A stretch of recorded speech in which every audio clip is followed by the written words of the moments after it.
It's 6 o'clock, so I'm going to open up the March 16th, 2022 Select Board meeting. Do we have any amendments to the agenda tonight?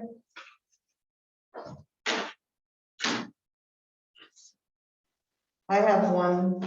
It's just a formality. Can everyone hear me? It's just a formality of the select board need. I noticed the roads are posted and the select board needs to be given a paper to that effect before they're effective, and then we need to post that. Okay. Okay, comments from the community? Roads are muddy.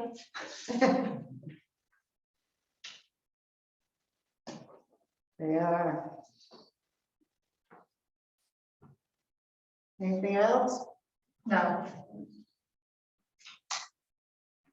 Okay, let's go into the select board review appointments. This is a function of the select board that each year that we appoint officers to serve the town. I've been trying to reach out to some of them. I'll go down them, and we can just maybe approve them as a whole for what we have, unless there's any comment on that. So we have the animal control officer is Dean Mercier. My understanding is that he still wants to serve. Yeah. Road foreman Dylan Cafferkey. Yeah. Tree warden is Mike Green. I actually reached out to him 2 or 3 weeks ago, sent him a big packet. There's all kinds of new state statutes on tree warden's duties, and asked him to get back to me on whether he wanted to continue to serve. I have not heard from him. He went to Alaska, so I have not heard back from him. So I would suggest we hold off on that. Lamoille County Planning Commission Director Maxfield English. I believe last year we appointed him for a 3-year term. And he does attend the meetings. Transportation Advisory Committee is me. I'd like to continue to be on that board. I'm the vice chair, if that's all right. Okay. TAC alternate. Actually, we had Dylan. Dylan has never gone to any other meetings. Should we appoint someone else? A select board member, whoever we hire as a project manager. So this person could attend meetings. They only vote if I'm not there. If I can't make a meeting, then they would be the voting member. Have any suggestions?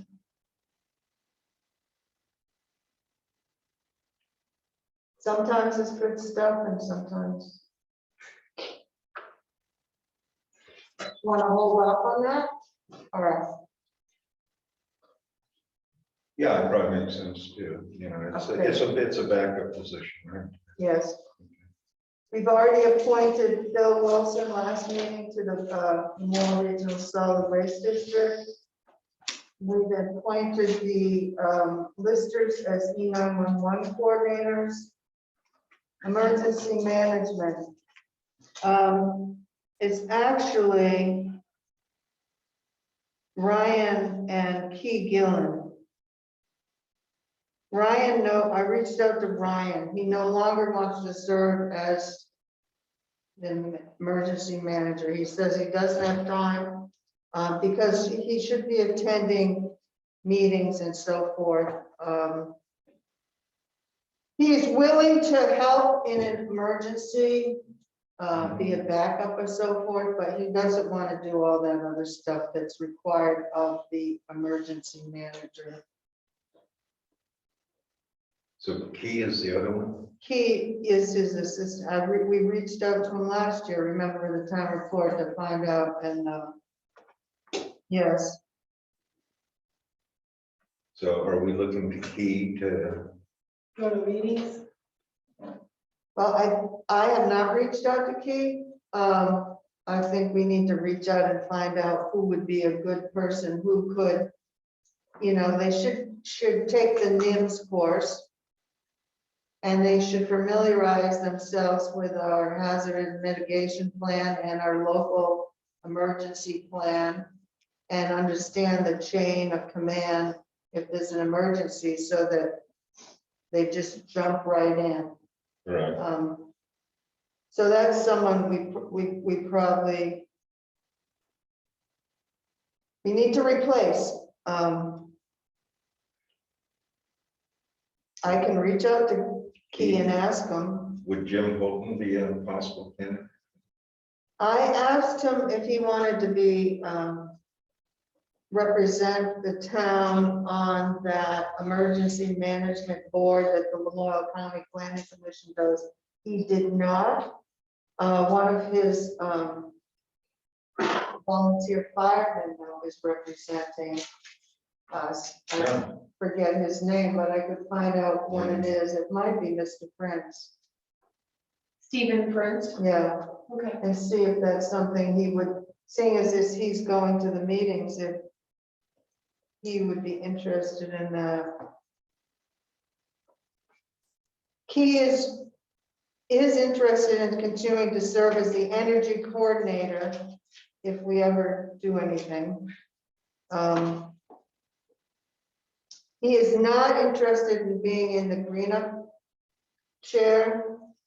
He suggested that the members of the litter committee take that over.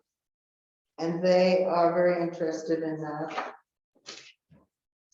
So is that all right with the board that they do the planning and distributing of the green up bags and so forth?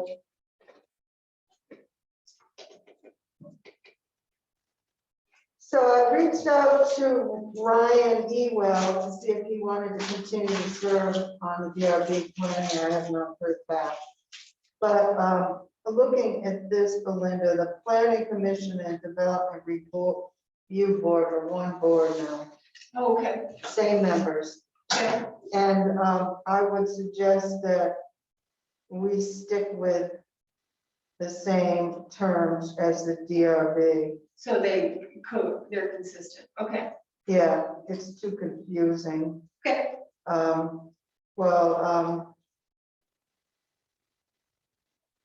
Right. They need to align. Okay. Got it. So at this point, we haven't received anything from the state on the fire warden or the health officer, so we will wait until that comes. That's usually in June. We'll have that discussion Yeah. because their term is not up. It's not up, right, June 30th, I believe. It is. of this year? Oh, okay. I thought they had another year, 22. that would be this year.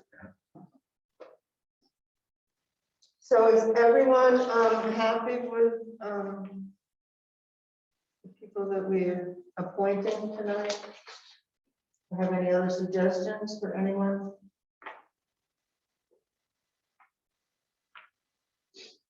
Do you want to wait and hear back from the people before you adopt it?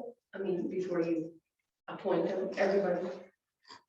Probably a good idea. It won't be till June 30th then. Okay, that's fine. It'll be work in progress. We'll just keep bringing. I'd like to make sure that the litter committee realizes that they can take over the green up. Yeah. So why don't we, I don't know if I want to wait till June 30th in case we have an emergency. So let's continue working on this. We won't type it up, but we'll continue working through the holes that are there. Yeah, next meeting, if you know most of the positions other than the ones from June, you could appoint them then. Would Lucian Gravel go on to that transportation for a separate? He could, I mean, it's worth mhm. calling and asking him. I mean, he knows mostly what's going on with the roads here in town, so. He does, yeah, so it's a matter of letting, like the last meeting we had was all about all the forms and stuff that the highway department needs to fill out, different things like that. Or it might be really good, whoever we get as the project manager, because they would need to oversee some things like this. This month is going to be on invasive species that grow along the ditches of highways and what you can and can't do with that dirt. You know, you can't, there's invasive species in there, you just can't dump it. Everything's gotten complicated.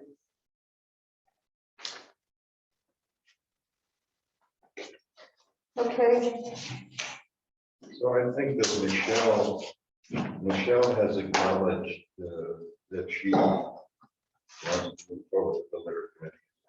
right, Okay, she emailed me and yes, she is.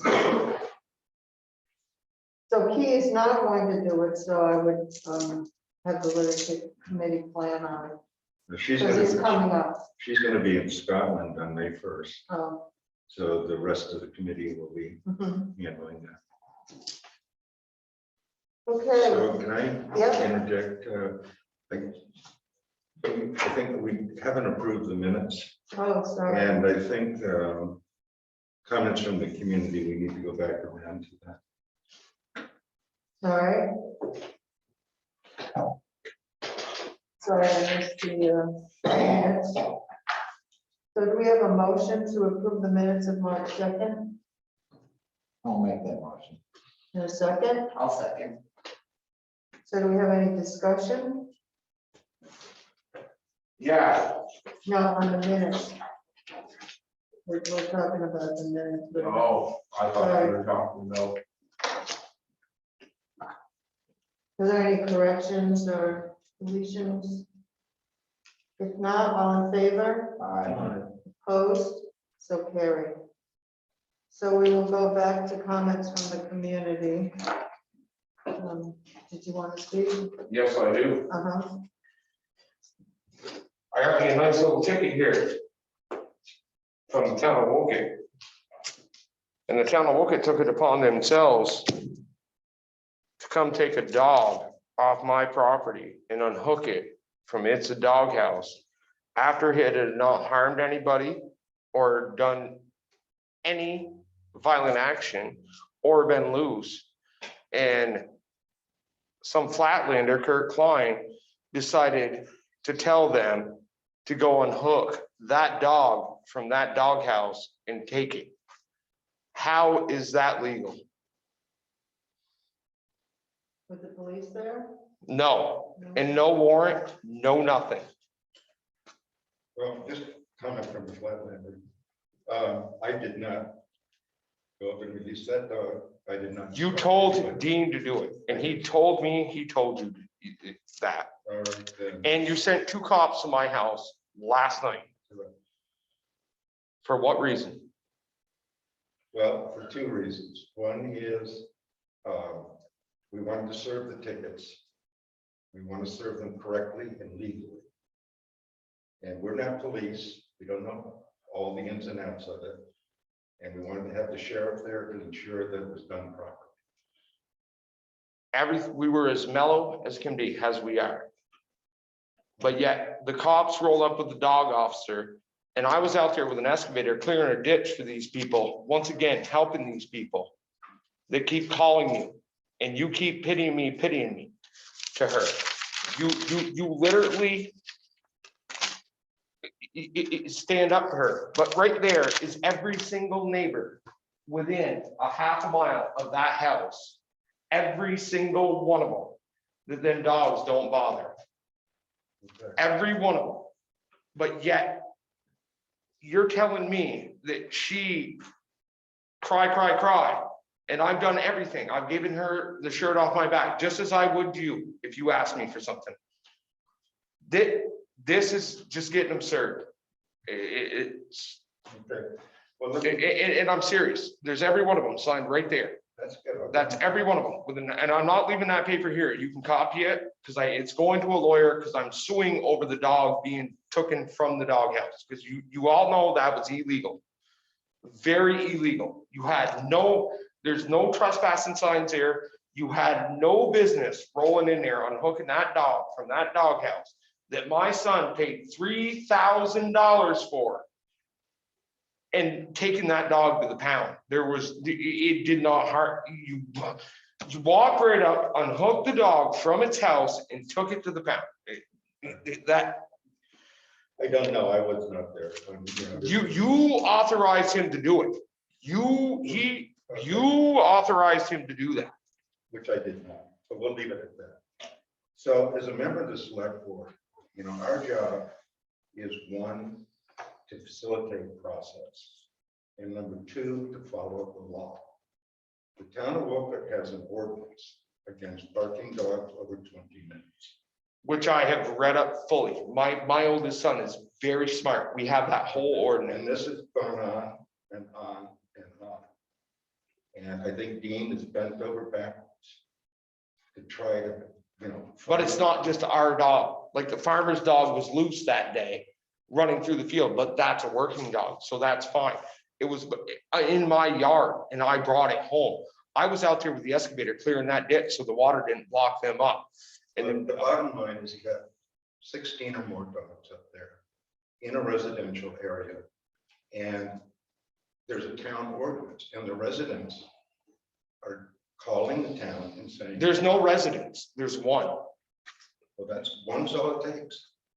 They don't, because you told me before there was more than one and there's not, because Dean I told have me that had- himself. I have had other complaints and I want to know who they are and I want these videos that they got because this is going to court. Because Dean told me himself last night that it's bullshit. And because it's only her. okay. My next door neighbor lives 100 feet from me. Mhm, Her name's right there, Kim Bird. okay. She's under COVID right now. And all the other ones are right down through there. Yep. Howard Allen, all the rest of them. I could throw a rock, hit Howard Allen's house, and those dogs don't bark and bother them, but yet I am beside myself with this. I don't want people bothering them kids. They're not into drugs, they're not into nothing. They're good kids. Them are their hunting dogs. And it just, I'm beside myself with this. So let me ask you this. I explained what the select board is and what we do. So put yourself in our shoes. And after 2 years of this going on, what would you do? What would be the solution? How would you handle it? How would I handle what? The dogs The barking? dogs barking, yeah. I drive right down the road with one every day and my tracks shoot of my rig barking don't bother me a bit. I'd say, forget about it. Her dog was barking the other morning and my son told her to shut it to hell up real quick So because of that. And the dogs don't bother anyone else, but apparently this one person. And it ain't Todd either, it's her. Well, Todd sent another one What? from this morning. Because she'll go at Todd. She'll go at Todd. Bottom line, the town has an ordinance. The citizens of this town want us to enforce that ordinance. Now you can petition the town to get rid of the ordinance. You can take it to court. Oh, it's going to court over taking that dog. That's fine. What gave you the right to do that? I didn't do it. I told you that, and Dean told you that too. But then who did it? The dog wound up at the pound. Dean did.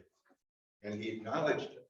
And another reason I wanted the sheriff to go was I wanted to make sure that everything Dean did was legal. What he did that day wasn't, as you know, You haven't. because I've been right in this town clerk's office with the order the other day and talked to Belinda. You had no right unhooking that dog from its house and taking it because it had not harmed anybody. Well, I didn't do it, so, keep the finger down. I I don't have a finger up. I'm saying, you had no right doing that. Again. That's where you were in the wrong. Okay. And not only that, you were in the wrong again because he threw tickets out that you charged my kids for, that they paid. And my kids paid them tickets and then they never got the money back. Why is The that? board made the decision to keep the dog violation money. It came before the board, it's in the minutes. Okay. Dean told us the other night he threw them tickets out. When are you gonna get control of these dogs? The dogs all have barking collars on them. The cops were there for 30 minutes the other night and they never made a peep. With Dean. I have an audio of 30 minutes of the dogs barking. I want to see these audios. Started at 9:30. Go ahead, please. 9:30 this morning. This morning, Yeah. Does this mean, I'm just asking, does this mean that the dogs cannot bark any time of the day, For 20 minutes or more continuous barking. throughout any time of the day? any time of the day, it's not 10 o'clock anymore. It's just stupid. These are state ordinances, which the town has adopted. And again, you can petition to get rid of the ordinance.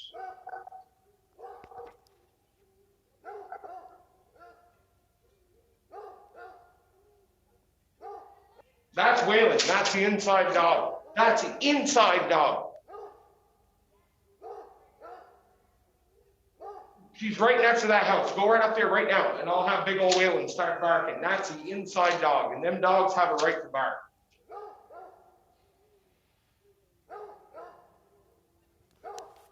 Yeah, that's Whalen. So, Wait a minute. Is that Clyde?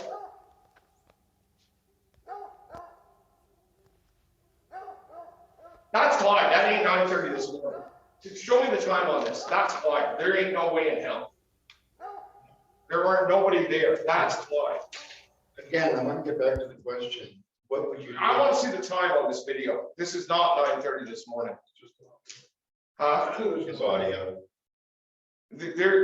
That's not 9:30 this morning. It's not. No way. That's Clyde. That's my own dog. There's no way. I dumped him off there at 5:30 in the morning. He's inside that house. That was Clyde. That weren't Whalen. I stand corrected. That was not 9:30 this morning. But he doesn't live in Wolcott, your dog doesn't, No, but he's here. he stays there during the day until I pick him up at night. So is he registered in the town you live in? Nope, he's registered in Hyde Park. So I'm gonna get. But I got a ticket. And none of them were my dogs. Except for this one. That one right there was my dog, but that weren't 9:30 this morning, like you just told me. That's the biggest lie I've ever heard, because there ain't nobody there to hook that dog outside. So again, if you. You lying to me, man. Okay, but then make sure in your lawsuit that you include me, please, for lying. However, I want to know your answer of what would you do if you were a select board member on this town and you had this problem for 2 years? What would you do?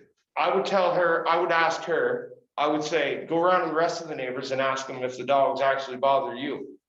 And just like she did to Nathan Wolf over the shooting the guns and everything else, she run him right out of town. He sold his property. And she's just out there. Like, I could go on and on and on. I don't need to tell you that she's a Buddhist monk from Manhattan, the whole 9 yards, and her husband coming over asking. All right. It has nothing to do with dogs. When you get your ticket, you have the option of appealing it through the court. I have no idea. I don't know. I just know I was ticketed. I And think that's where. that dog was mine, but there's no way in hell that was So I think 9:30 in the that's where morning. you No take up- way. That's where you take up the issue in court. With the judge. Right, but there's no way he barked for 20 minutes either, because he's not hooked out there for that long. So can we hear this for 20 minutes, actually? Can we hear this for No, because 20 we have a minutes? meeting going on. So it didn't go on for 20 minutes is my guess. No, because we have a schedule. No, it didn't happen for 20 minutes. That's the whole thing. It's all a joke. It didn't happen for 20 minutes. So Dean has 4 or 5 recordings for 20 minutes or more, and we can send them. Prior, way back, before they had the collars All up. right, this is getting nowhere because we've given you a ticket. Your next step is to go to the court and you have an opportunity, I believe, at the court to appeal it. And what's going on with the deal with not giving the kids back their money?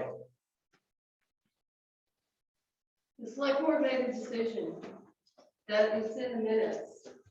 It was a year or so ago. Okay, well, we'll get it back out of taking that dog.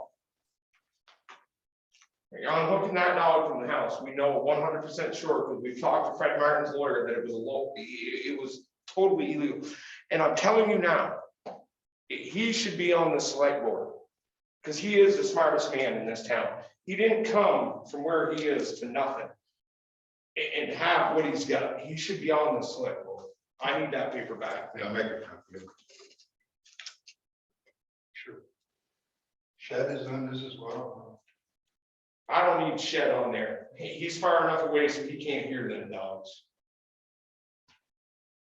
And I'll prove that. I'll go right up there like I'm an orchestra and make him sing and you won't hear him in Sheds.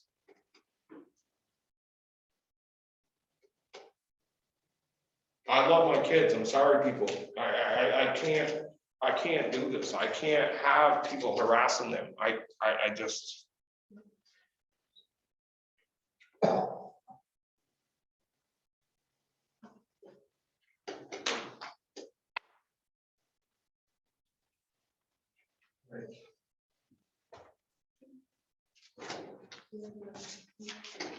And every one of them said you can call them right up. I will. And the farmer at the end of the Allen Road will tell you his dog was loose the day in question when we got this ticket.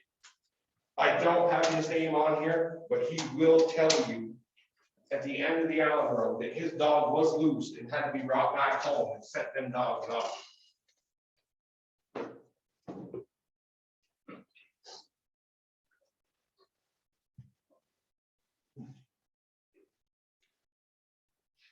You think we could, it's kind of hard, you know, it turns into you say, he said, she said. Could Dean write something up for me so I know, you know, actually Sure. what went on, because I can't be part of the conversation when I don't know. Yeah, Yeah. sure. Who was that man? He's a Earl. Raymond Earl. Raymond Earl. Oh, he's Raymond Earl. Yeah, I mean, I'd love to hear any comments from the board. You know, we've been trying to enforce an ordinance. And it's not working. Well, it's been for 2 years and we have worked and worked and worked with them. Not doing, you know, not punishing them, trying to work with them. Dean's worked with them. But then they just stop wanting to work with us. So it gets a little frustrating because we don't know what to do unless someone else has a suggestion. Fred Martin owns the property there. Yeah. Yeah, there's 16 to 20 dogs. But You can't avoid the noise factor with that many. I mean, it's. and They they're live outside and they're hunting dogs. hound dogs, yeah.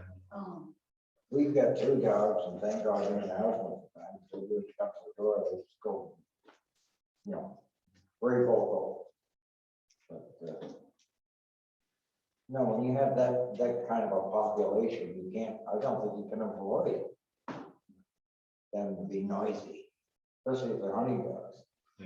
I'm surprised they don't have a 8-foot fence, solid fence to hold the noise down. I think it ought to be illegal to hunt with dogs, period. But like, I mean, it's tough. We've had 2 here in the center of town, but They were well behaved. Well, I know I'm getting the calls on this from the complainants.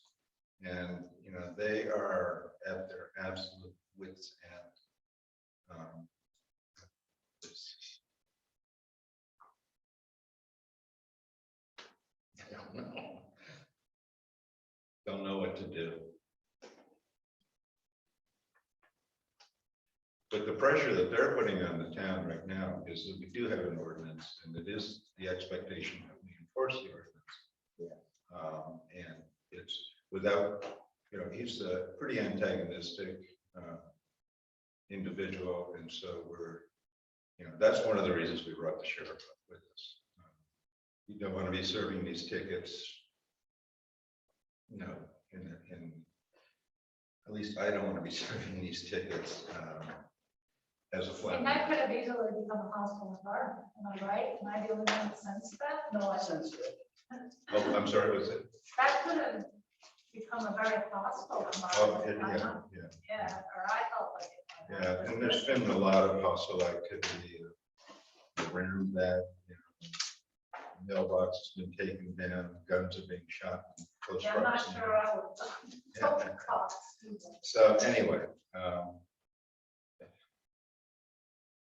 Okay, so I think that, Sorry, guys.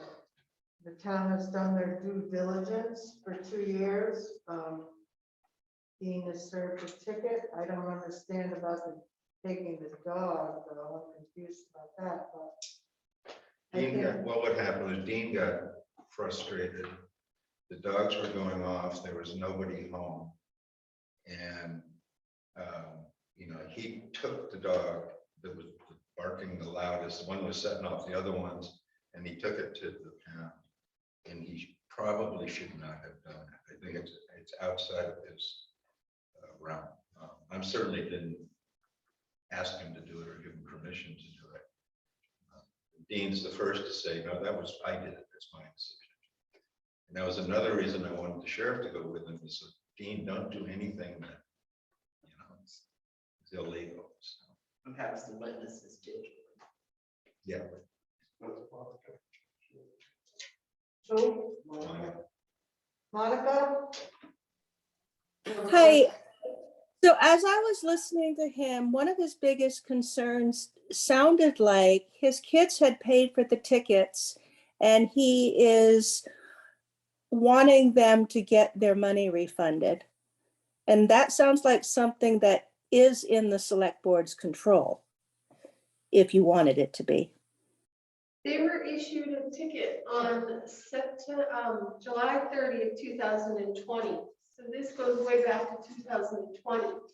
What happened is Dean never sent it on to the judicial court, which we didn't know about until later. I think he told you, Kurt. Right. And I already collected the $100. Bernard came in and paid it for him, the two $50 tickets. And so the money was sitting in the safe, and I brought it to the select board about what to do. And the board made the decision that it was a dog violation, and the town was going to keep the money because of the. So they were actually issued a ticket. Yes. It just went through different channels, that's all. Yes, But they were actually served a ticket yes. for parking. I just looked it up, September 30th, 2020, Tyler and Caleb both signed for their tickets.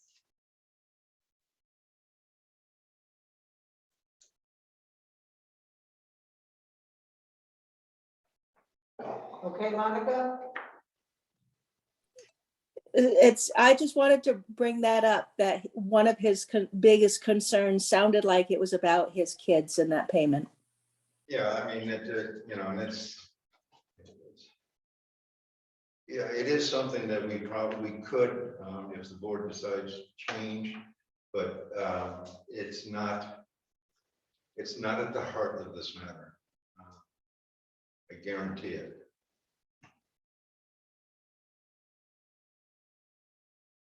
Okay, so we're gonna have, we need to move on. Just want to make one more comment. Sure. I am not an altogether flatlander. I was born in Vermont.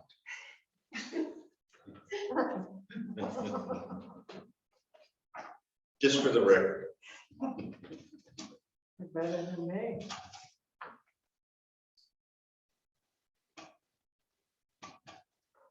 Any other comments on the dog issue or suggestions? We'll see how, just have to see how it plays out. Have Fred rent a different location. Good luck.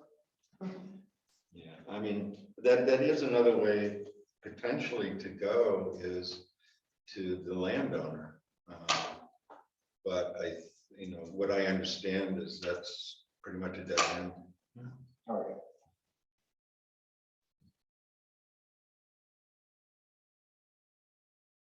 Okay. So we're going to talk about the new community forest committee. We've headed out asking people in the community for about 2 months if they were interested or to send us letters of interest. So we have about 12 people who have shown interest in serving on this committee. I think they're pretty diverse here. We have older town people, young town people, people that are into nature and hiking and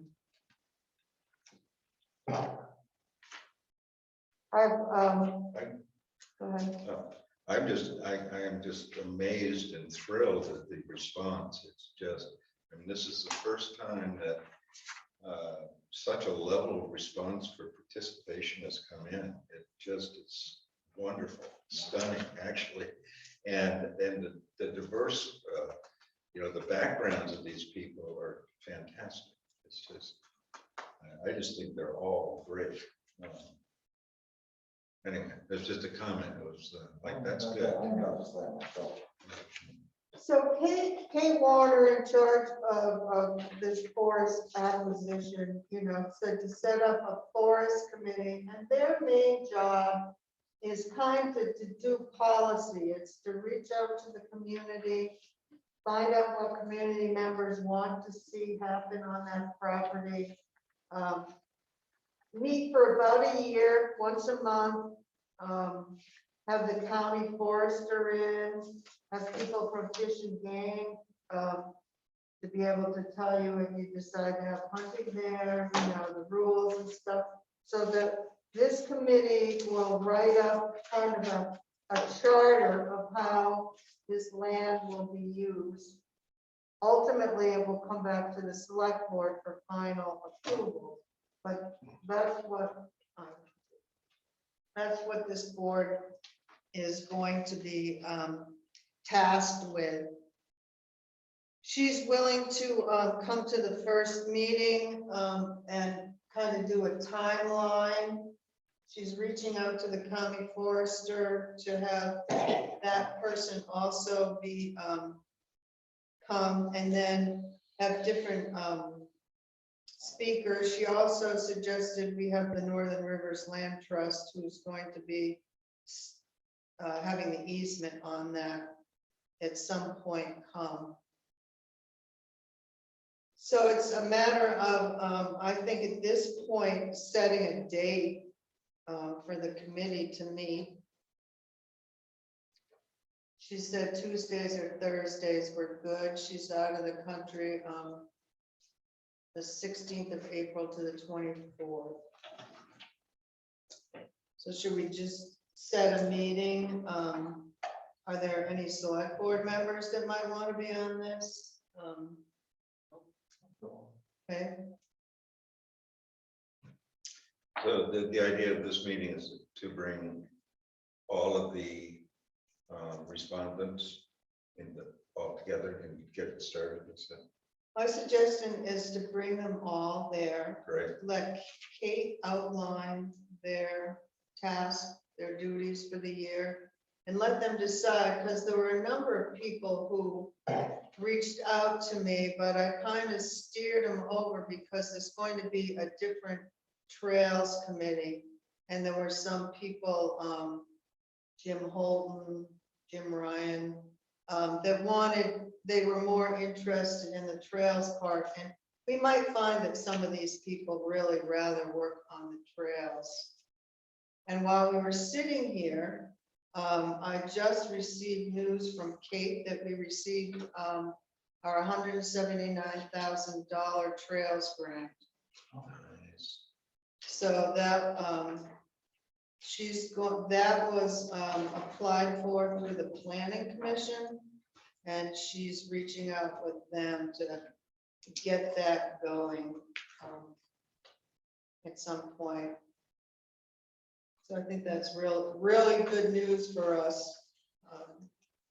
I think that's what you said, or 197,000, one or the other.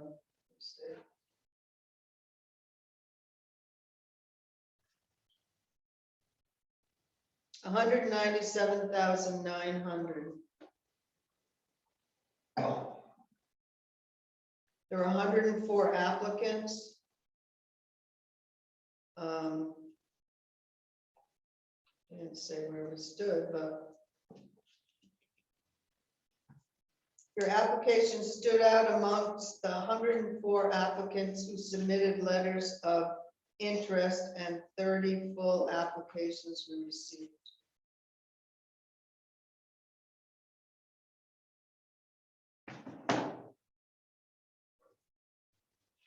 That's great.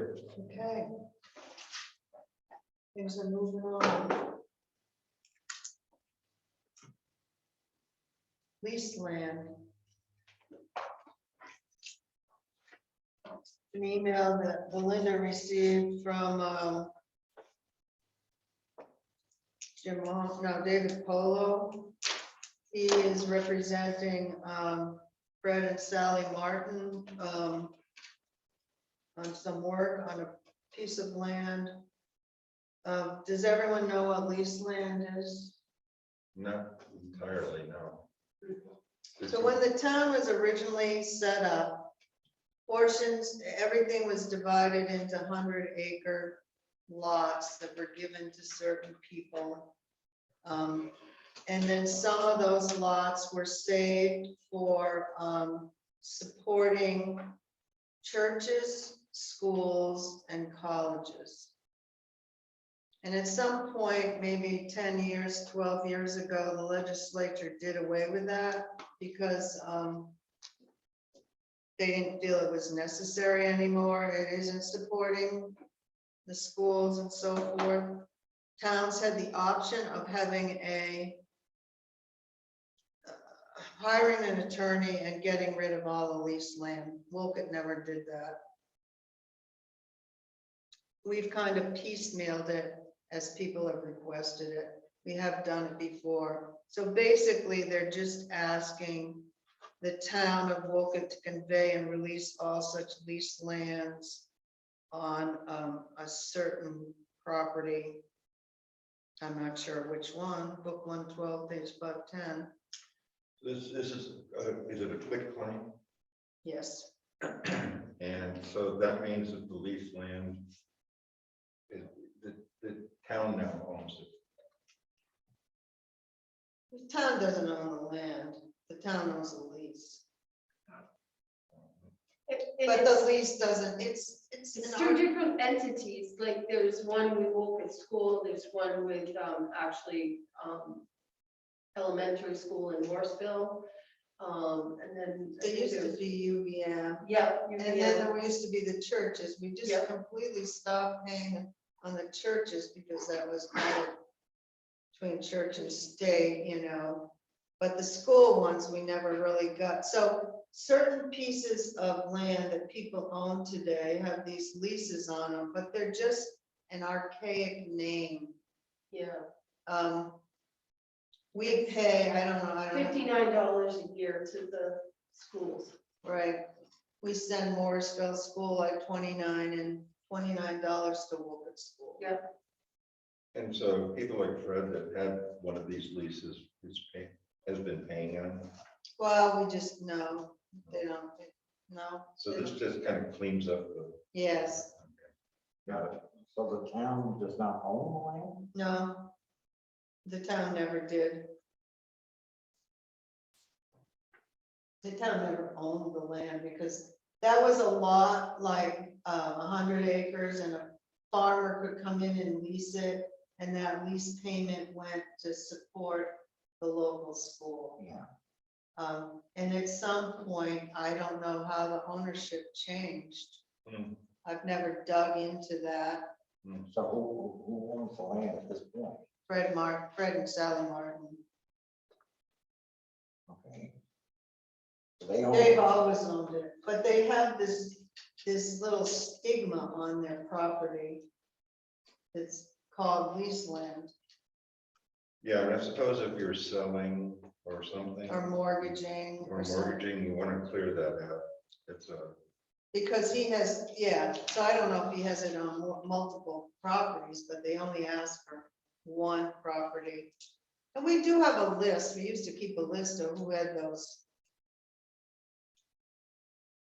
It doesn't sound like there's any point in keeping that in existence and. Probably we should at some point, but it will cost us money, just get rid of them. All.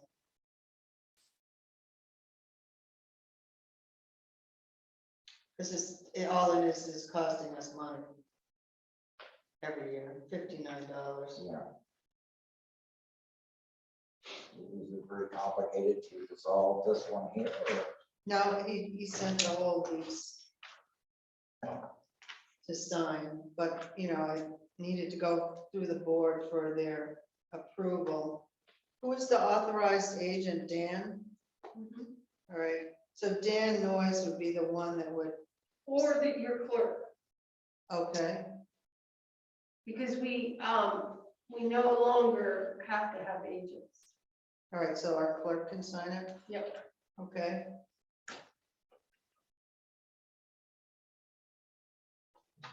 Who's our clerk? That would be Richard. Richard. What's that? Gonna need your John Hancock and I'll notarize your signature. Oh, all right. yeah, So we can have a motion to approve signing this release of lease land for Fred and Sally Martin. I'll make that motion. I'll second Or it. Jeremy, are you making it? Kurt's making it, your I'll second. second the motion. Any further discussion on that or questions? All in favor? Aye. Opposed? So carried. So I'll have you sign this before you go. Thank you, Richard.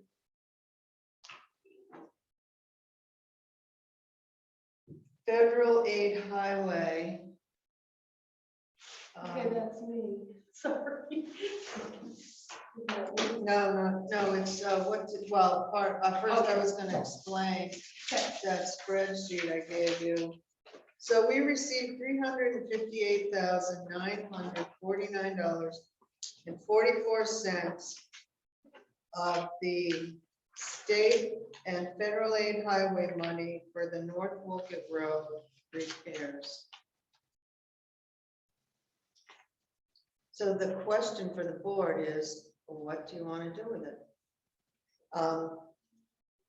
Some options I thought of is, so we took out a loan, the flood loan, to give us cash flow to pay for these projects. We still have a balance of $153,135.27.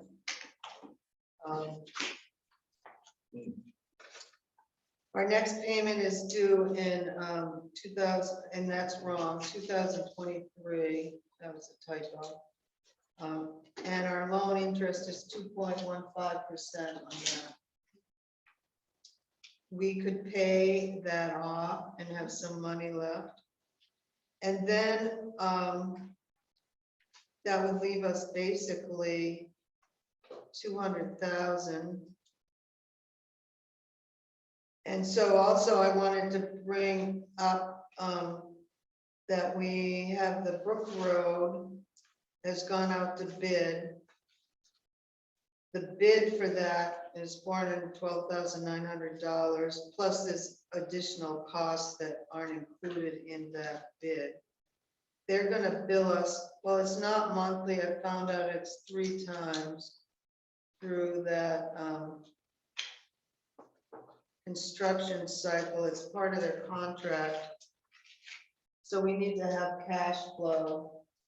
Also, we have to pay for moving the utilities, which is 14 to 18,000. We have to pay about 4,000 for installing a new driveway during that construction period. And we need to pay up front the 20,000 to remove the temporary bridge. So those are some of the costs. That will be starting soon, in a couple months. Is that to blow and Cody? Yes. So I asked Belinda to look into, and she could tell you about that, look into the possibility of if we paid off the old flood loan, what kind of rate would we get for a new cash flow loan?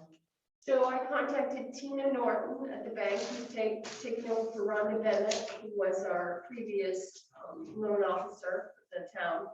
And she sent me a proposal, a big proposal. Linda and I just went with a figure of 400,000. And it would be a fix for 1 year, because we can extend it up to 6 months more after the 1 year in case we don't get the FEMA funds in time in that year. But it would be a 1.15 fixed rate versus what you're paying right now on the old flood loan, which was a 2.15. Yeah. And we wouldn't have to, as you can see where it says the loan date, it would be whenever we first needed it. So we don't have to take anything until we do, and so we don't start accumulating any interest. And the maturity date would be, as I said, 12 months from the date we would take it. And it would be one lump sum. It would not be a monthly amount. So we would pay it at the end of the 1 year. It could, they might start asking us for money in May, and then we would have the money there to help with the cost. I know you are going to have money left from the amount you got from FEMA, but I know you also just set up a capital account, and you could always put it in there for the extra amount over the 400,000 that you, the town, has to pay to either take out the bridge or whatever. So that was the proposal for that. So is the interest rate locked in from Yes. the time of this contract? Yes, And we can actually, but we can start at any time, so. yes. Yeah, the second page here, she has, please indicate your acceptance of the terms and conditions by signing below and returning to my attention. Because she put in here loan date and a maturity date to be determined, but the interest rate will stay fixed no matter what, because we signed it saying this is what we are contracting with. So is there must be a limit on that. It can't go indefinitely with a fixed interest rate. She said within 2 months. 2 So months. we are like March, April, May. We assume that when these people start going in and are working, they're going to want money. Yeah. Okay. So 2 months is really. Yes. Well, we couldn't go back past June 30th anyhow, because you know what I'm saying is, that's a fiscal new year for us, and she might ask for new financial information. Okay. But I did tell her we determined within 2 months when we thought we'd start. So, Okay, got it. Do we draw on the 400 or do we take it all? well, that's the thing, once we draw, and we go to take a draw, we take the whole thing, and that's when our interest begins. But until we need it, we don't have to take the 400,000, or we could take it and put it in cash management and earn interest off it. I just don't know if the bank would let us do that, so we'll have to see. You see what I'm saying? Either way, we'll be making interest off it. Because we won't touch it until we're ready to draw on it. But interest rates, as Alan said today, the Fed is just changing their interest rates. So we really, I feel, do not want to wait. I mean, isn't that what you said, Alan, today? Yeah. Alan had a little information about it. So this is for 400,000? Yes, and along with this, we would pay off the old loan, you know what I'm saying? So then your 2.15, the interest would stop on that. And so you'd have a little bit of a savings on, you know what I'm saying? And to pay off the old loan is 153,000. And that money comes from, FEMA funds we just received.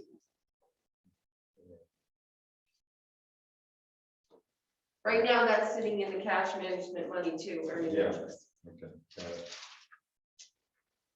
But I don't know if it's earning as much interest as it's costing us. I can guarantee you it's not. Okay. So, That makes sense.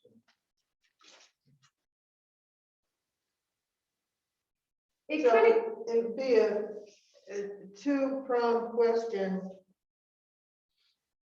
Well, three, do we pay off the loan? Do we take out a new loan? And what do we do with the balance of the close to 200,000? Do we put it in the capital fund for now? I mean, paying off these bridges, both of them are capital funds. So it's up to the board how they. because the town will have a portion that has to come out. So you put it into capital funds, that's not committed, right?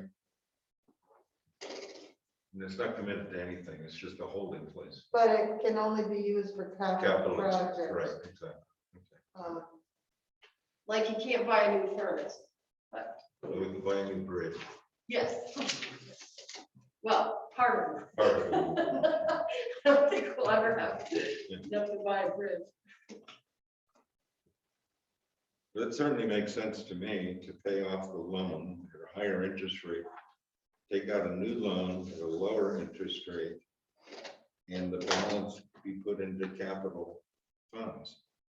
Right, because the School Street Bridge, our portion is estimated at $311,530, which we need to get up there. And but we are periodically going to have to make payments, and they haven't told us when, which is scary. But we just need to be prepared, so we can't be going to the taxpayers or borrowing money all the time. Well, reducing debt is one of our goals, and this doesn't reduce the debt altogether, but it puts it in the right direction. And it's a little cleaner for me as a treasurer because I can show the auditors, this one was paid off with FEMA funds that came in, and then we took out a new one for this, and we're waiting for FEMA funds to come in to pay this one off. So it's more clear cut for me as a treasurer. So, do we have any further questions, No, discussions, clarity on this? looks like a good deal. Good choice. Okay, does someone want to make a motion that, I'll make a motion that we take advantage of this, $400,000 loan with Union Bank to start with, pay off the current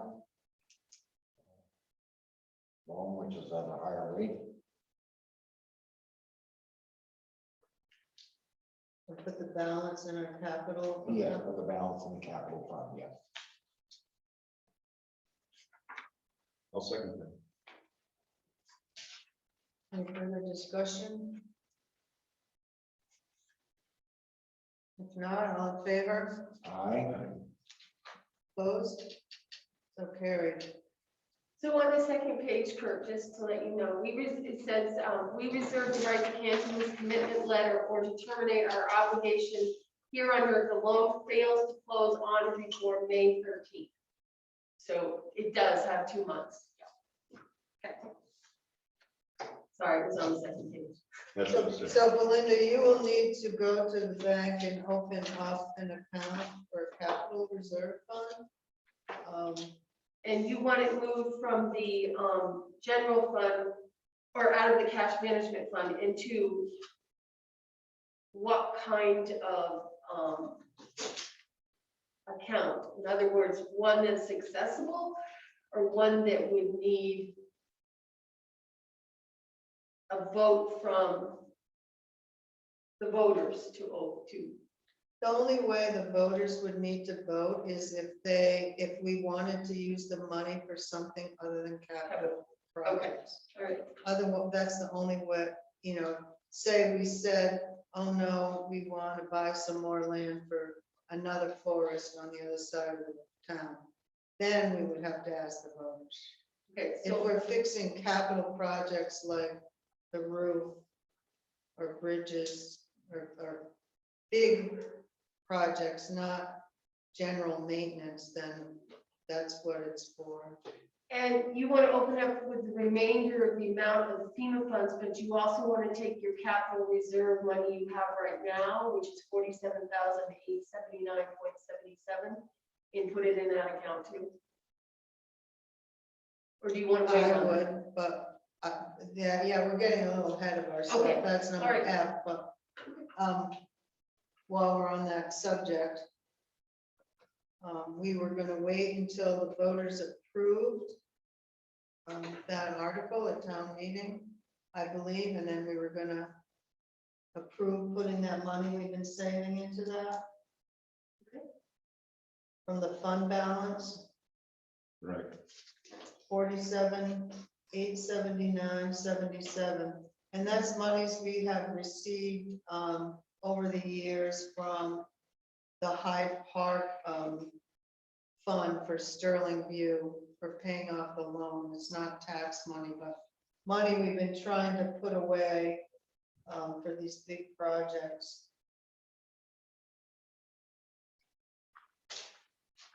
Is that acceptable? Yeah. Okay. All right.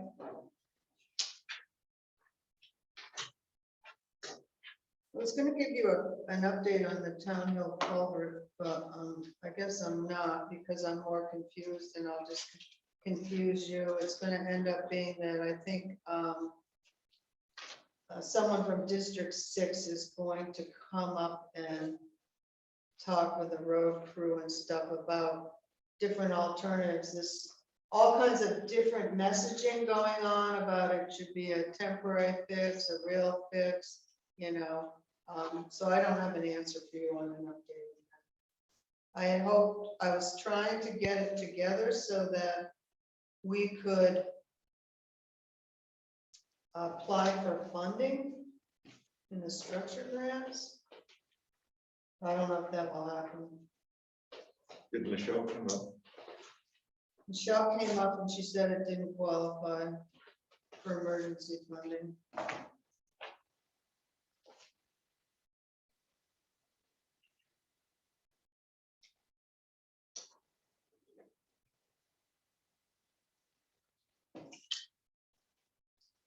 So the other thing I don't see on here is, I guess it's a formality. It's not something we need to approve, but I have worked with Dylan, and the annual financial plan that the board needs to sign, and you do every year, 60 days after town meetings, highway budget is approved. The reason why you need to fill this out is if there is an emergency. If you want to get emergency funding from the state, you have to prove that you're spending so much money on your roads. We have used that in the past when we had severe flooding on the North Wolcott Road. They paid 90% of fixing that. So I'll just pass that around. And I talked about the posting of the roads.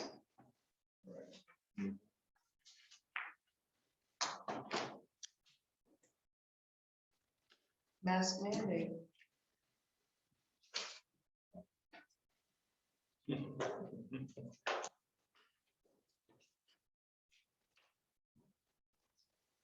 bringing that up? No, I didn't put it on the agenda, but we did schedule it for the 16th meeting, the last time we talked about it. I guess what has transformed from that time is that the state has loosened its restrictions on masks. Schools have loosened their restrictions on masks. And my personal feeling is that is the same as it was 2 weeks ago, and that's it's really up to the employees that are here every day, what their feeling is about it. But I think that the world around us is starting to ditch the masks. One thought is that at least in these select board meetings where we really have trouble hearing and talking, we're 6 feet away from each other. And, that's one thing that we can consider. But other than that, I think it's up to the employees. Well, I feel that it's we can put a sign on the door and ask if they would please wear a mask, request a mask, and that we have one available in the lobby. But if they choose not to, I have a shield, but the listers do not. So I would say what we should probably do is say, if you don't wear a mask, I'll have to go get a lister and bring them out here and they can talk to you out here in the lobby because, or they can choose to let them in, you know what I'm saying? But we would stop them without a mask, and if the listers are okay with them coming in, that would be fine. But otherwise, so we just do our own internal thing, I guess you could say. I mean, I'm still gonna ask requesters if they go in the vault to wash their hands and stuff like that. And still make appointments, but so I don't have a lot of people in here at once. But now that I've gone to online records, we see less and less people. So, but with dogs and stuff, I had someone today, he didn't wear a mask, and he said I could come to the door, he could come in, and I let him come in and I registered the dog, but I was the only one here. So, but I wore a mask. So, I think it's maybe by request at this point. Well, you can't pick and choose people though. You have to have a constant. Oh, no. What I mean is, if you don't want to wear a mask, you don't have to if you come to my window. But if it's going into the listers, if the listers feel that they would rather not have anybody in there, then they could come out to the lobby. What do you guys think? We'll just stay 6 feet away. Yeah. Get a big stick. So how about, we have other municipal buildings and we have other things going on in this conference room. I mean, should we allow the ballet to set their own rules over there? I know the kids are begging to get rid of their masks. I think so, yeah. Yeah, I think so. And I think, you know, AA can make their own decision and Library. Make that- Library too. Yeah. I think the only thing that should be asked is if they don't feel well or if they had COVID. Then it should be, you have to have a mask or Right. no entry. Okay.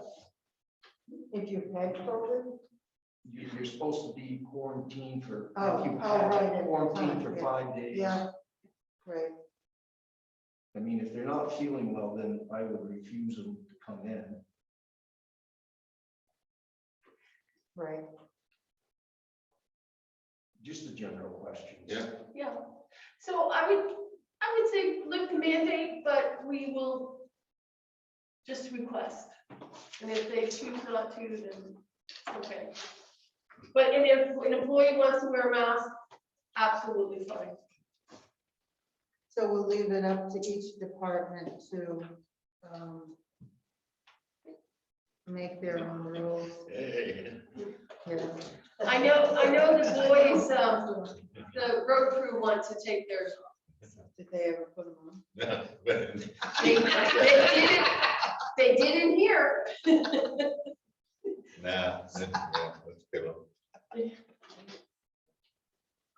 I have a slight cold, so I'm gonna keep mine on. So I see you'll change some of the signage on and I can change the website. And the town hall permit. Yep. I'll go on and do that. But I still have to, you can't be more than 50 people because that's the 3 feet apart. It was 25 when it was 6 feet apart. So I've done the dimensions. Well, that's fine. Yeah, it could be 26 and a half people, but I'm not putting that. But it was 6. Okay, so I see buried in all this paperwork on my desk, this right-of-way excavation permit. We had followed up with Dylan to make sure that Adam Allen was in a few weeks ago about West Hill. And we told him he needed to fill out this permit, which he has. Can I?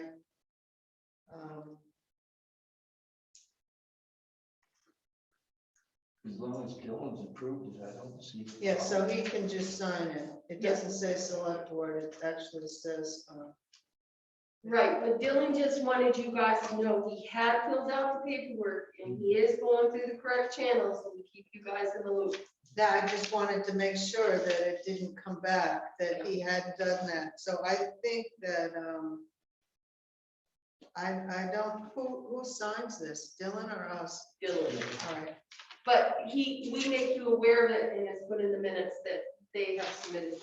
all right. Adam Allen has submitted an application for right-of-way excavation permit on West Hill Road.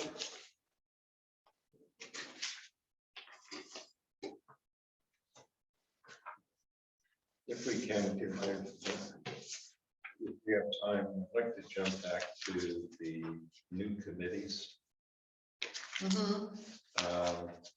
So we talked about the town forest committee. Another one that we need to think about fairly quickly, much to our surprise, is the cannabis control board Oh, for the town, yes. because it has applicants that have come in already. And for the ability to grow, those licenses are going out from the state right now. For the retail license, those go out in October. So I don't think we need to jump on the retail thing because it's much more complicated. But as far as the folks that are coming in looking for conditional use permits to grow, I think we got to get a committee together and we got to set up the rules. You know, what we have to think about, what kind of restrictions that need to be, that the town wants to put into place, that kind of thing. So there's been a applicant that would actually be an indoor thing right here in the village. And then we have two applicants that would be, you know, one's up on Town Hill, one's up on the Pond Road. And so I've talked to Tom today, you know, from the zoning perspective, and what makes this very difficult is the state has not completed their rules. And yet, at the same time, they're issuing these permits for grows. Most of their ruling that has not been done is around retail. But I think that, at least my suggestion to the board is that we form a committee, a control board committee, to take on the ordinance and bylaws around this. I think we're all surprised at the town vote. And one of the reasons that I was particularly surprised is I knew that the burden on the select board was going to hit us. I just didn't know it was going to hit us this fast. So here we are. The town of Johnson, I forget when they approved, was it a year ago? Or yeah. And so the select board in Johnson just appointed themselves as the control board. Okay. Yeah, well, you know, anyway, I just wanted to throw it out there because this is coming up quick, much quicker than I thought. So growing cannabis doesn't fall under agriculture? Does not, No. does not, absolutely. No. Only if you're growing it for CBD oils. Yeah, yeah. Because it has very little THC value. Yeah. Now, the rules are very clear about that one. That one, you know, it does not fall under agriculture, and therefore growers do not get any of the agricultural benefits. None of them. Which is free permits, Just a permit. free. Basically free, yeah, yeah. So what happens is that it just comes, it falls into the town's lap. What do we want to do about it? By statute, we cannot deny anybody unless, but we can set up rules around it. For instance, let me just guess at one. You wouldn't want to have a grow right along a roadside where it's visible and obvious. You know, you want to have one, some kind of a, and then so we set the rules of that. You probably wouldn't want it around a daycare or school or. Yeah, you don't want the gross, well, you don't want, especially retails, which you don't want around those. Or even growing it, because then you have the access. Yeah, I mean, you can require fencing and things like that too. sure. Yeah, I mean, we can really, Tie it down. yeah, we can mold the ordinance, well, within the limits of the statute, we can, but they're pretty open about it. And the state cannabis control board has made it very clear that the towns are the ones that can regulate, but you can't deny. Well, the thing is, you want to get these growers so they're not selling on the street anymore. You want to get it so they're selling it to a retail and clean up this underground Right. problem. And that's one of the biggest challenges the state has, is how do you do that without, you know, it's taxed so heavily. But what the state has done is they've encouraged the old black market growers to get on board with the state. And they're making you know, if you had any kind of history of a crime history you would be, and it was related to cannabis, it would be wiped off the books, and things like that. So it's gonna be a complicated one, I'm telling you. It's gonna be like the alcohol licensing, all the rules they have of that. Yeah. Pretty much.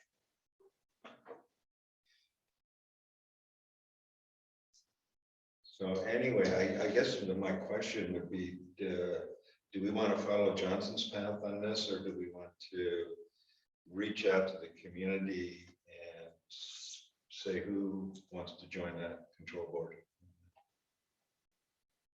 But by the way, the control board is not mandatory either. I'm just making the assumption that it won't. Well, I'm feeling that we really need to get going quickly. Allison Link is that her name, is a good resource. I prefer not to be on it, but maybe the board should start on it, but in the meantime, reach out to people to see if there's anyone else that would want to serve. Yeah. I don't want to wait 2 months for people to say they might be interested. I think we need to get going a little bit. There's a lot of pressure on it. Yeah, I agree. I mean, we could say we are for now and put the thing out and Right. slowly delete our membership from it. At least there would be somebody trying to get some of the rules and regulations. Right, set. exactly. So there isn't a pitfall.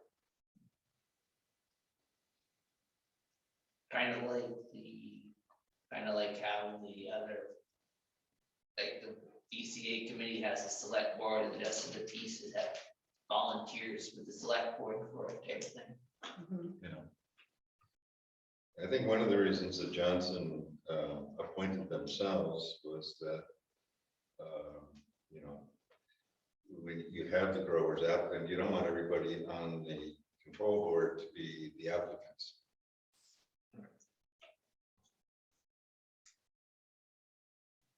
True. So, Or you could invite people like someone from the school board, you know, daycare, you could reach out to certain specific people that would have an interest in it, to help design it. I think Allison Leake's a good idea because she's done a lot of research on this.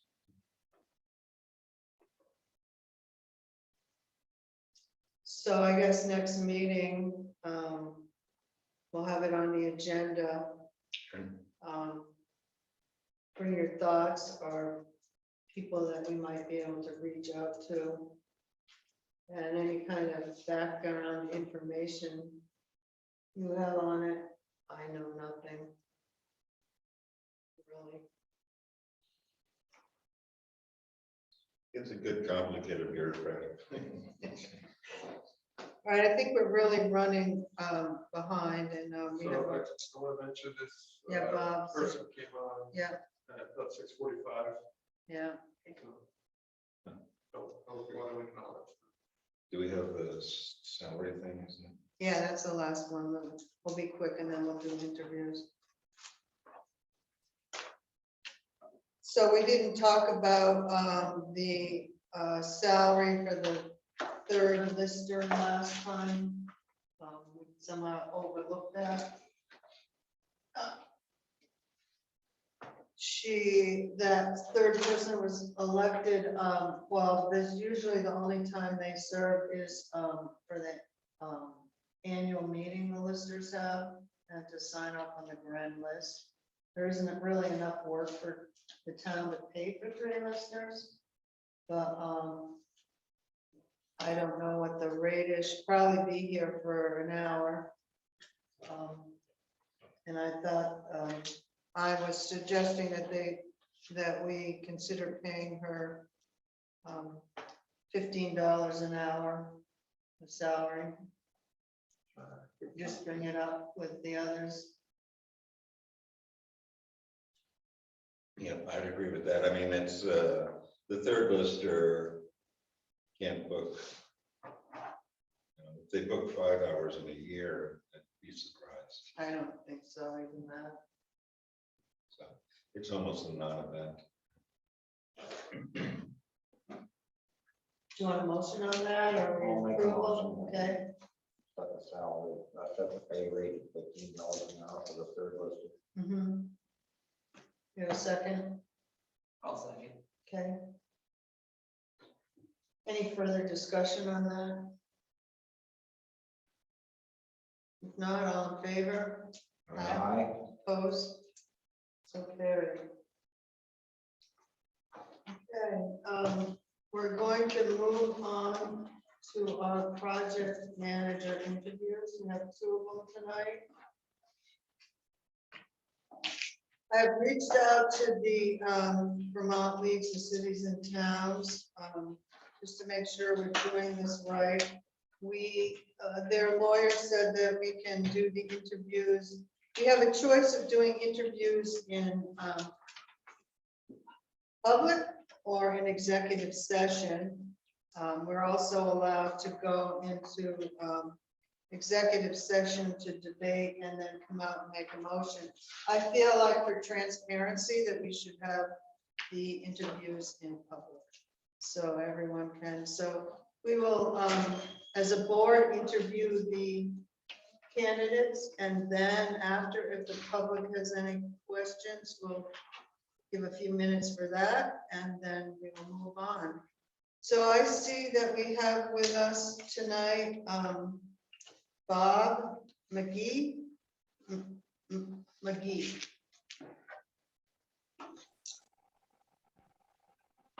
Bob, Yes, hi, can you hear me? yes, Okay, thank you. yeah. Sorry we took so long, I apologize. Been there, done that. Yeah.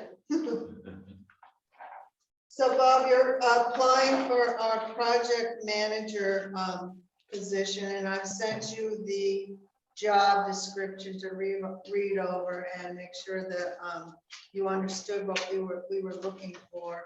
It's a little different than select board assistant. We have had that in the past, and somehow that didn't really work. We're looking for someone to, as you can see from the job description, oversee things a little differently. So why don't the board go around and introduce themselves first? Sure, I'm Kurt Klein. Can you hear us? Yes, I can. I'm Linda Martin. All right, Kurt Billings. Richard Lee. Alan Carpenter. No. good evening. So there's 2 Kurts here, so not to get confused. Okay, So I wondered if you could begin by just telling us a little bit about yourself. We've all had the opportunity to read your resume and letter. But if you could just tell us a little bit about yourself, in your words. okay, so I graduated in 1974. I went into service. My specialty was I was a heavy equipment operator in the service. I ended up in South Burlington Air National Guard. I started on the Army Guard and ended up being an equipment operator there. During the time I was in the service, in the guards, I started work in 1974 through 2013, working for a municipality, 2 different school districts. I started being the mechanic, ended up being a supervisor of both districts. The first one was Harvard Union High School for 20 years. The second one was Mount Mansfield School District, which is almost 20 years. Supervised many people during my tenure. Then I went briefly to work for Heinsberg Sand and Gravel, just to run equipment, because at the time I get out and one of those things where you wonder if I want to continue to work. Then I worked 6 years for the Chittenden Solid Waste District. I was the supervisor of maintenance and facilities. I had 5 guys underneath me. We did everything from A to Z, from walls, stone walls, pavement digging, power lines, culverts, just plain projects. During COVID, we did a lot of stuff. Of course, everything was closed up. So we had a skeleton team there to, we did a lot of fabricating, built our own trash compactors. We did our own work on equipment. And pretty much was involved with doing all the specing of the equipment. Of course, we had John Deere, Volvo. What else do we have?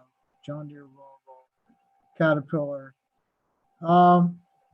And then during COVID, I had cancer. To be totally honest with you, that's all in remission. I had prostate cancer, and at the same time, with knowing about COVID, I decided to stay home and take care of grandchildren. My family, my daughter-in-law is head of the HR for Dr. Pepper, and my son is highway superintendent for the town of Jericho. So they could not take time off in their job. So I took care of the grandchildren. What I did last year, so I decided I started drawing pensions because they're the municipal retirement. So I just took them anyway. And then last summer, I worked for Sugar Ski Area, which I've worked in municipalities all my life and wanted to try that out. And I ended up being an equipment operator to deal with all the mountain operations throughout Mount Ellen and Sugar Bush itself. And that involved a lot of projects. We tore down a lot of buildings. We did culvert, water lines, power lines. I worked with the federal Forest Service because it's all federal land. So they had to make sure that whatever I did for ditching, whatever I did for stoning, they would have an engineer look at it. So, and that was a seasonal job because at the time I was looking for seasonal. And I'm still staying obvious about what I really want to do. I'm not the type of person that sits back and watches people suffer. Meaning I'm a hands-on guy. If I have said to my staff, if I haven't done it, you're not going to do it. And I have pretty much in my life done everything had to do with towns. For a few years during the time we were lacking staff at the town of Duxbury, I was anywhere from working on the trucks when they broke down, plowing snow. I got my grader certification.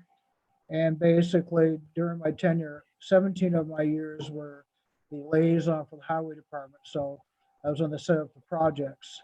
And then unfortunately, I decided to get out. And of course, lo and behold, I ended up being the emergency management director during our super flood that we had there, which pretty much took out about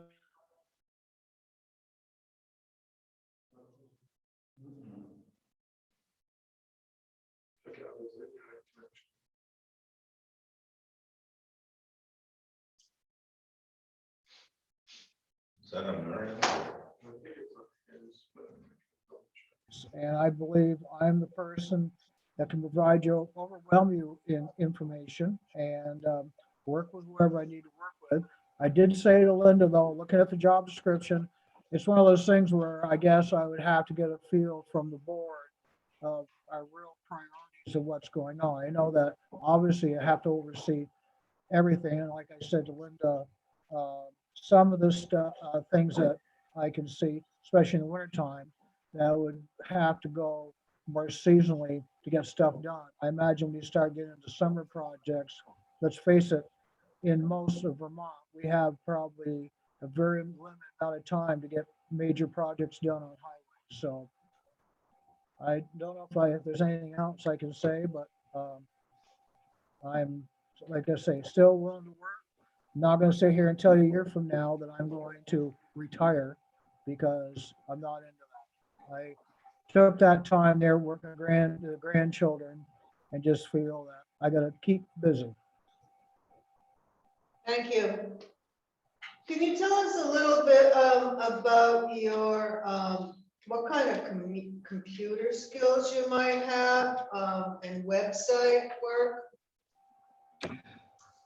Okay, so when in my tenure at Chittenden Solid Waste, I'm pretty much into doing everything computer. Sometimes Excel kind of messes me up, but when I was doing budgets, of course, at the time, I had a good town treasurer that worked with me, so that when we were doing budget, it always was good to communicate with them. I can do PowerPoint. I mean, I did a lot of PowerPoint. I taught for the state of Vermont CDL stuff. So I did a lot of PowerPoint in my teaching classes that I had. As far as Microsoft Word and all that, I'm good.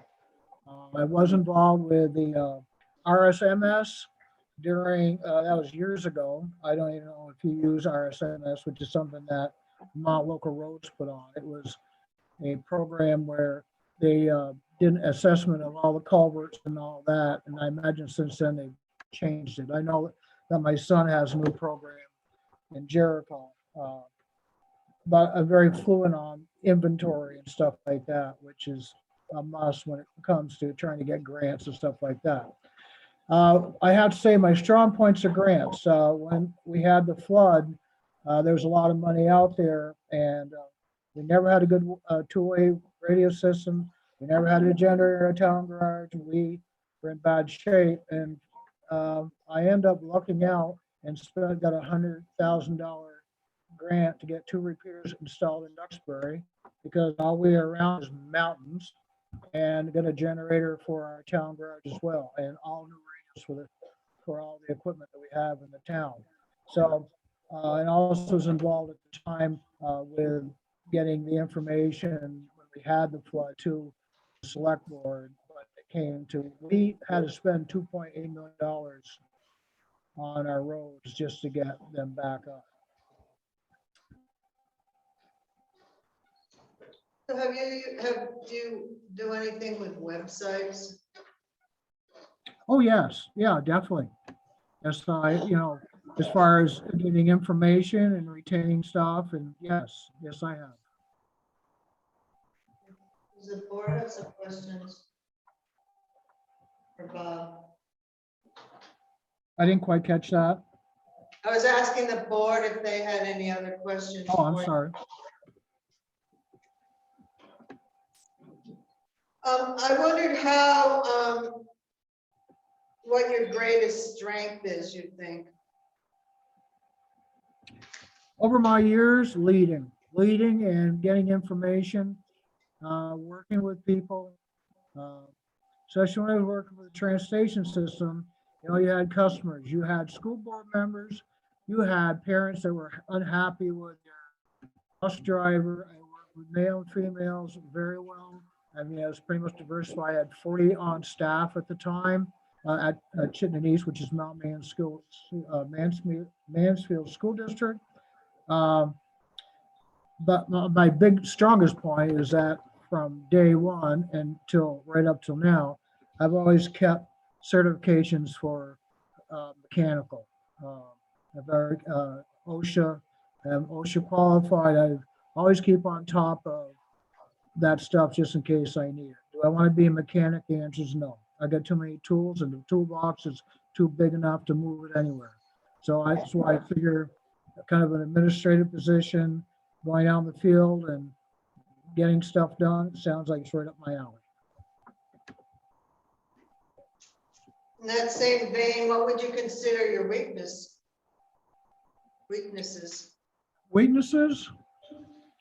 Well, when you've done it that long, I'd have to say, I think most of my weaknesses are gone, but I had some weakness before is trying to interact with people under frustration. And I can tell you that in my whole life, I don't think I've dismissed more than 8 people.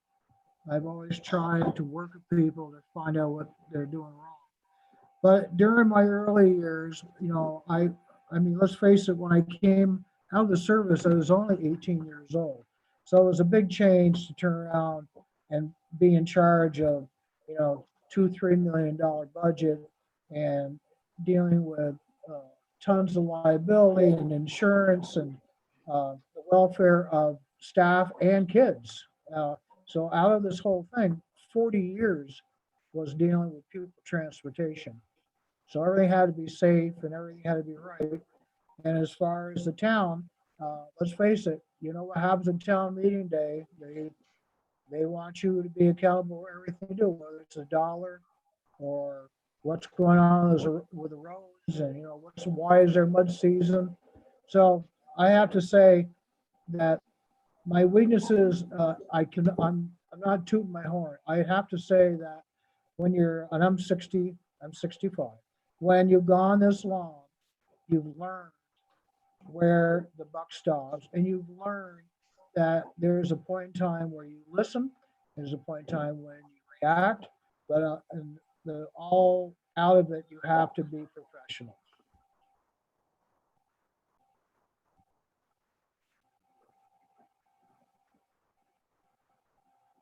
So when you were on the select board in Duxbury, did you have a select board assistant? Yes, it did. We had the administrative assistant, and that's when I was talking to you. The poor guy, and that was the time when I was heading out. I knew what this guy was doing. His plate was totally full. The rest of the board was very adamant about restrictions, and we all know that after so many hours, you got to pay retirement, you got to pay benefits and all that. But we filled his plate a lot, and he was at the tail end of the flood, and he was really a good grantor. He worked for the Planning Commission in Montpelier, regional planning, so he was a real smart cookie, and he did everything he could to stay within parameters, but and unfortunately, they made him do minutes and all that, and of course, anybody who's done minutes, I've been there, done that, it's hard. So if you spend, after recording, dealing with 2 or 3 hours of that and trying to transcribe it, it's hard. And so you've taken 2-3 hours of his time that should have been done looking at a grant or following up with something else. It's hard. It's hard for that person. So unfortunately, he ended up going, I recommend to go to the town of Fairfield, and now he is in town of Cambridge, and he's doing very well. He's a young guy, and I just knew that. And right now, the town of Duxbury, I don't get involved with politics at all with them anymore, but I know that they have been through, since he's been gone, one other one, and they haven't found one yet. I think everything is two-way street. Everybody's got to know that there's demands, but there's also, that's why I said earlier at the beginning of the meeting, was really need to know from the board what the priorities are and really what I need to grasp onto. And if I get the job, I will not hesitate to say that I definitely would like to have the shadow and look over what, the town looks like. I'm pretty familiar with Wolcott. One of the things I did share with Linda is you have a union, which I've been on both sides of the union. I was a union steward for Harvard Union High School. And then I worked with the Chitney School District, which is Mount Mansfield, on the on the other end to negotiate with the bus drivers, because we had a union over there as well. So being a new kid on the block, you don't want to go in there with guns blazing. You need to go in and see really what the town of Wolcott wants, which is different from any other town. What your needs are different from the needs in Duxbury or anywhere else. Okay, thank you. One last question from me, and then I'll see if the board has any. I wondered about, just want to verify that you're able to travel to Wolcott to work and then to attend meetings at night, off nights, the off hours, I mean. Right. Like the board meetings are at 6, and there might be other committees that you would be required to serve on. Okay, so I'm in, believe it or not, I have 2 houses. I'm more trying to live in, I have one in Duxbury and I have one in Jericho. And I am trying to, one house is too big for us and one house is too small for us. My wife stays over in Jericho because she drives bus for the school district. So I have been traveling 25 miles a day going to Sugar Bush one way. My assumption would be the setting up a plan. You said, Linda, 23 hours a week, correct, on the job? Yeah, Is that what it is? So to find out really if it's going to work 3 days a week or not, as far as meetings, I imagine, that's just one of the give and takes of the job. But like I said, if I'm going to get into it, I'm going to give all. And you meet 2 times a month? we meet, yes, 2 times a month at Right. 6 o'clock, but occasionally we have special meeting, work meetings and so forth. Right.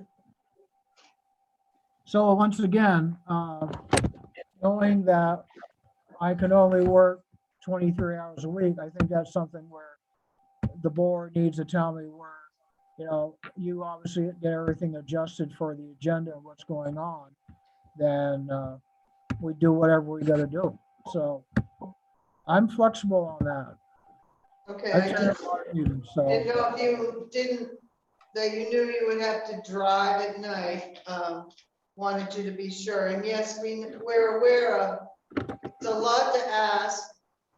It's a big job description, and priorities will have to be set, but at this point, the goal is, like I told you, not to go over the 24 hours a week, because it bumps into state retirement. oh, yeah, yep, And, I agree. but you are allowed 1 week to work 25 or something. It's just you can't, have a job description for 24. Right. So we work on it. Yep. So does the board have any other questions for Bob that you want to ask? Do you have some questions for us? No, I think the thing is just getting together, if it happens or not, of what the priorities are of the town right now. I know everything's a priority as far as the select board, keeping on top of the projects. But, like I said, knowing what is going to be expected for each individual week and what you people want to make sure gets done and what preparing for meetings and stuff like that. So I can't think of anything else. Great.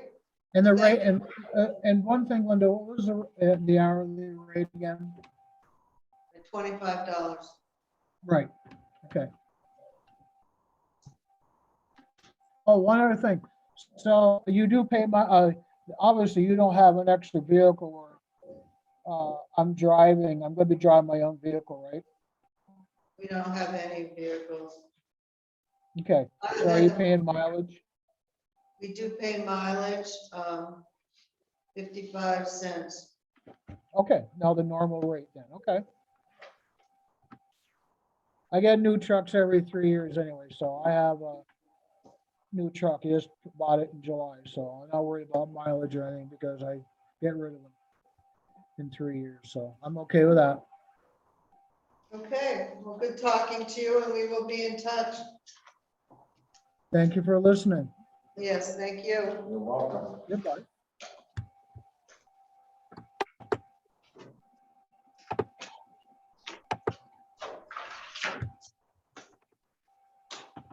All right, we'll go on to our next interview.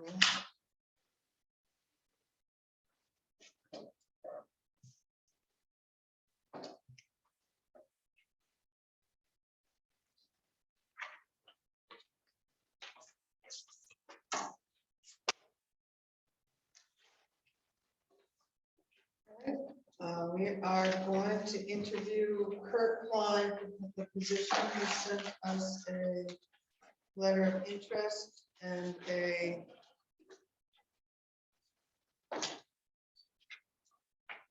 outlining his qualifications. And also an email from VLCT.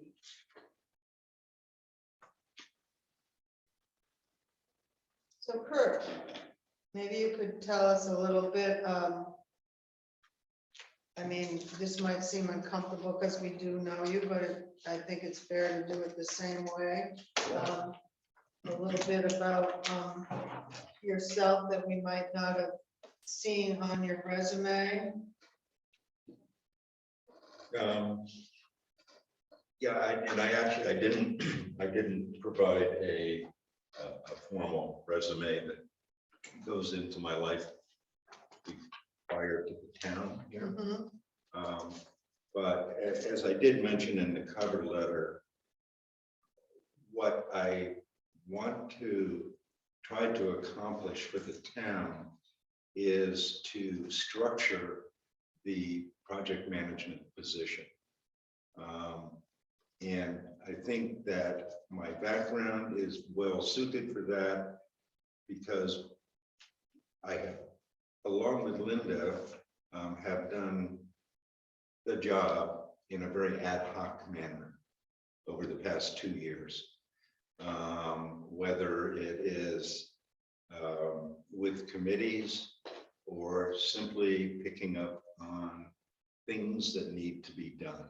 So that's been everything from putting together grants to working with the road crew, to working with the transfer station, and kind of getting my hands in and involved in some of the lengthy bureaucratic activity that comes down from the state.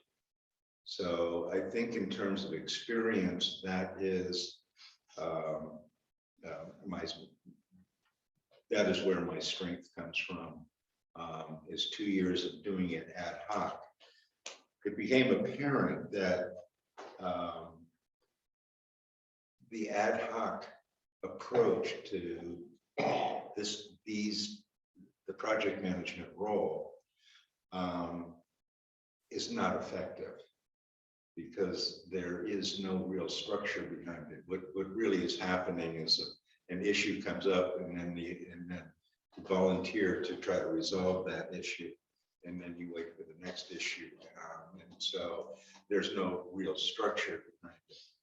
And so my goal is, again, to do this on an interim basis with the objective of having a very structured job at the end of a reasonable period of time, in which somebody else will have more longevity than I do, can come in and be very clear about what the job is and what the responsibilities are. Did that answer the question? Mhm. It did for me. Do you have any other questions on that?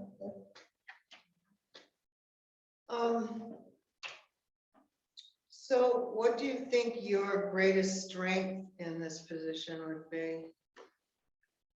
I think the greatest strength really is the exposure of doing it for 2 years. I know the town,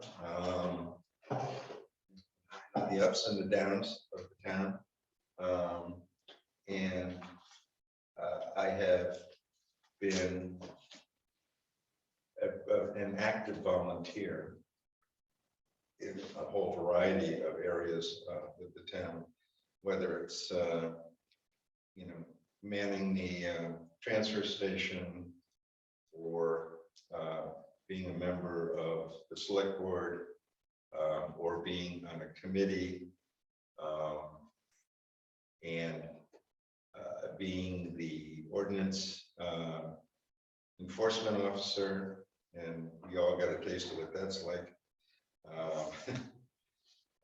So I think that's where my strengths come from. So again, so where would your weaknesses fall?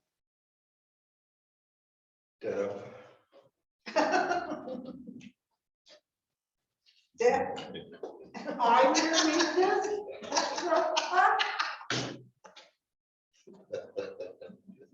He's a little wordy. You don't have to air any dirty laundry. What I meant was I have a weakness for that. Oh. Jeez, you guys took it the wrong way. No, I guess if there's anything that I tend to do that I have to control is, I overcommit. I deliver, but I realize that you can't do everything all the time.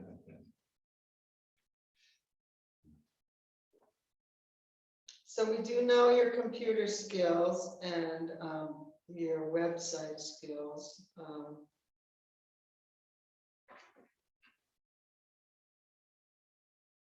Let's do that. How do you juggle competing high priority projects?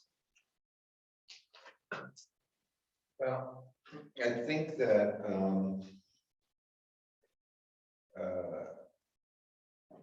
so much of what we do is does have deadlines on it. They're deadline based, and believe it or not, that is a big part of the structure, is keeping track of deadlines, when things are due, and what potentially can slip through the cracks. So those, along with the town's priorities, the board's priorities, those are the things that I think would guide the priorities in the project management job. But yeah, the big one is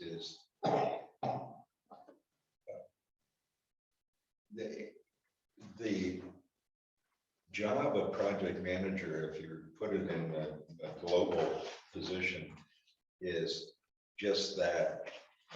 You're managing timelines, always managing timelines.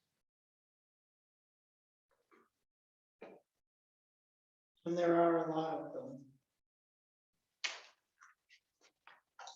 Does the board have any other questions?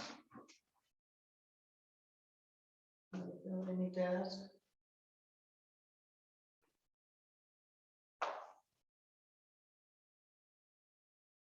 No. Okay, thank you, Kurt. And do you have any questions for us, or anything more you want to say before we end? Again, I think that the job is one that is kind of a continuation of what we've been doing, but to add structure to it, and then always be looking for the replacement.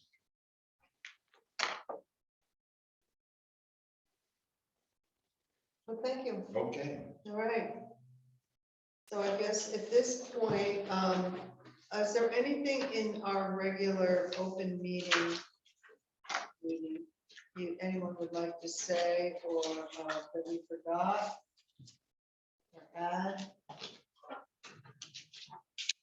If not, I guess then we will take a motion to enter into executive session for discussion on project managers. And I'll step out for this. Would you need a formal motion? Yes, to go I'll into make a executive motion session. for the executive session on this matter. Yes, and you need, it's on, we're going into executive session under VSA 113A3.